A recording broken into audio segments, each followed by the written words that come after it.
I am going to talk about diet, and I'm going to introduce my panelists, but I just first wanted to mention a couple things.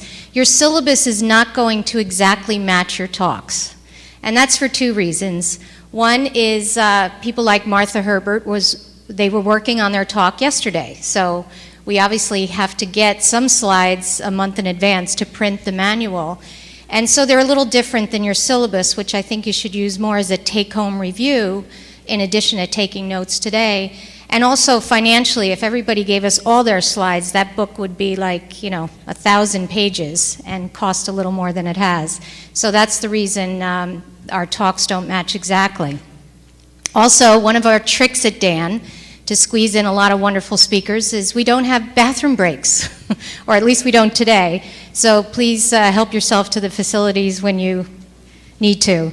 And normally at Dan we have exhibits every day. I know I'm like the rest of the world right now, blaming everything on George W., but it is because Dr. Bush, President Bush, was here today. We will have our exhibit starting tomorrow morning.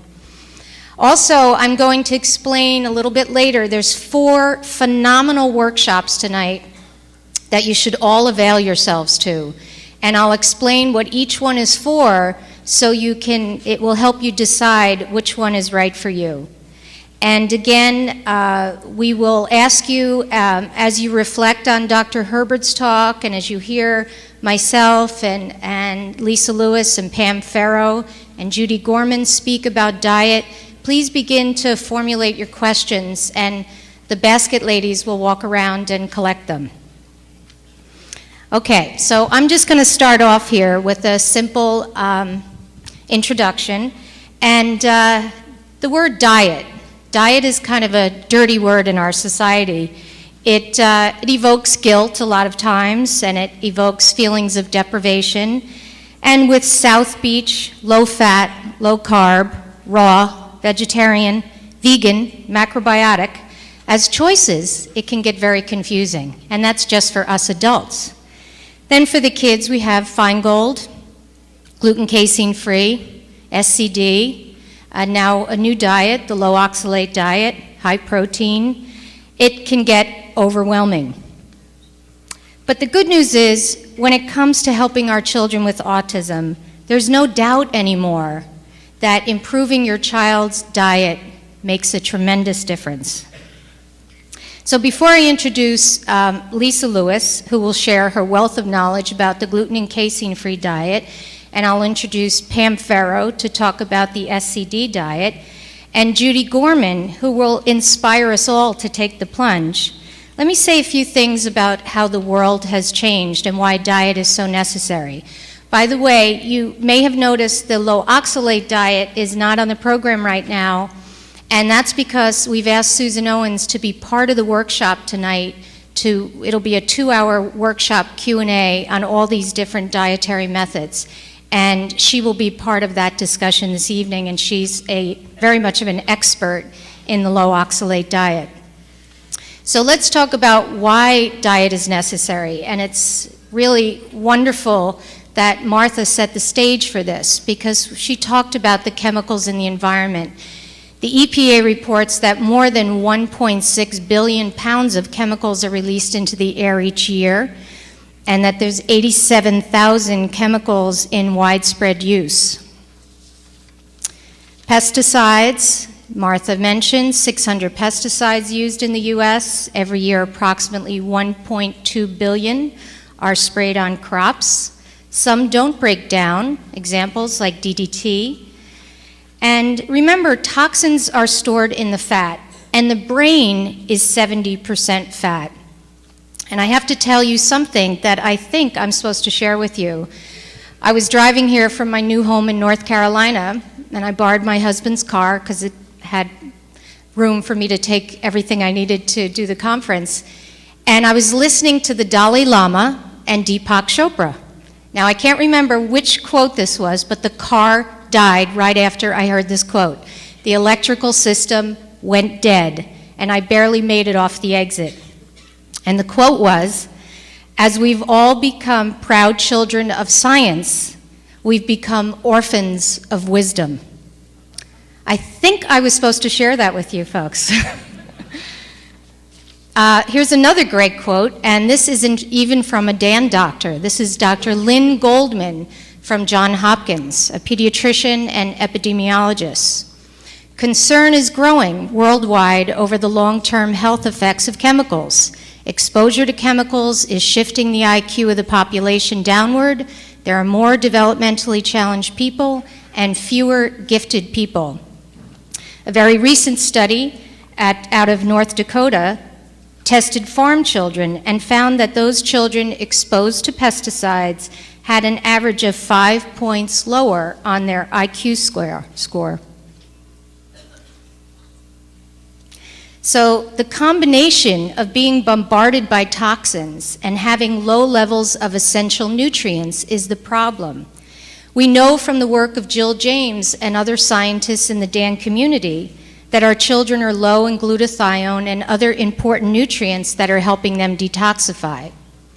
Either too many toxins that we should not be exposed to, or the insufficiency of the micronutrients in our bodies will render all of us vulnerable to brain injury. But the combination of poor nutrition and being exposed to a multitude of toxins sets you up for major health problems. So what can we do? We have to even the score. What was the body meant to do? The body was designed with an incredible system of defense, but when the battle becomes overwhelming, as it was very well explained by Dr. Martha Herbert, when toxins pile high against you over time and you lack the proper level of nutrients to help you detoxify your liver, excretory systems become overburdened and they simply cannot keep up. Our best defense is good nutrition. As Dr. John Pangborn, the co-author of the Biomedical Treatment Option Manual and the co-founder of Dan, has been saying for years, and as Dr. Martha Herbert has been saying at the last few Dan conferences, the quality of one's nutritional status determines one's ability to detoxify. So, in addition to everything you're about to hear today, remember, it makes a big difference when you switch to organic foods and you reduce the amount of pesticides and chemicals that you and your family, and especially your children on the spectrum, are receiving.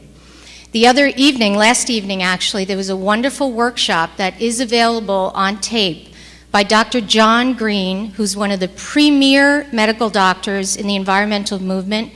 He's been practicing environmental medicine for decades, and he's now exclusively working with children on the spectrum. He was joined by Paul Shattuck, who you'll all have the pleasure of hearing on Sunday, who's world-renowned for his work advocating the connection between chemicals in our environment and autism.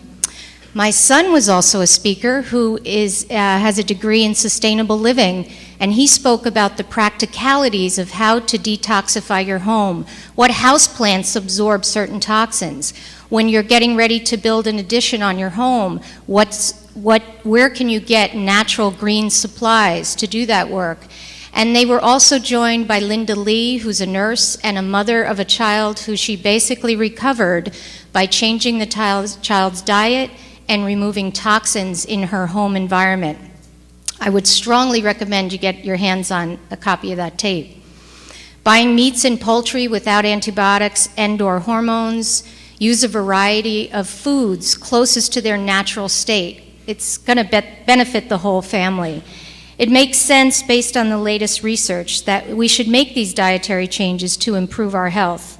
But no disorder responds more favorably to the specific changes that you're about to hear about than children who have been diagnosed with autism.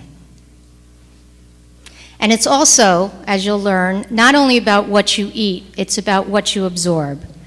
So now, to tell us about the first and very effective dietary intervention for autism is Dr. Lisa Lewis to explain the casein and gluten-free diet.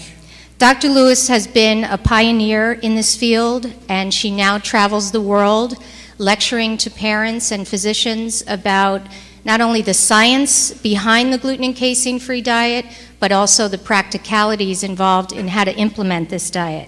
So please help me welcome Dr. Lisa Lewis.